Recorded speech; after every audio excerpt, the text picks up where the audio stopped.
उपमुख्यमंत्री अजित पवार यांनी भाजप खासदार पोहोचण्याआधीच उद्घाटन उरकलं।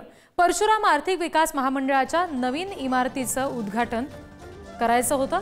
मेधा कुलकर्णी यांनी नाराजी व्यक्त करताच पुन्हा उद्घाटन केलं।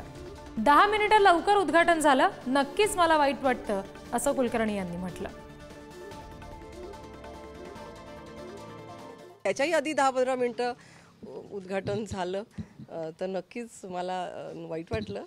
आणि असं जी वेळ घोषित केलेली असते त्या घोषित वेळेला आम्ही सगळेजण हजर असतो, तर त्याच्याही आधीचं उद्घाटन झालं तर कार्यक्रमामध्ये सहभागी होता येणार नाही आणि मग निमंत्रण पाठवण्याचा पण काहीही अर्थ नाही असं मला वाटतं। त्यामुळे माझी विनंती राहील दादांना, दादा आमचे मोठे लाडके दादा आहेत, परंतु माझी त्यांना विनंती राहील, तुम्ही घोषित करा, रात्रीची वेळ घोषित करा, पहाटेची करा, कधीची करा, आम्ही वेळेत येऊ। वेळेआधी 1 मिनिट पण आम्हाला उशीर झाला तर थांबू नका।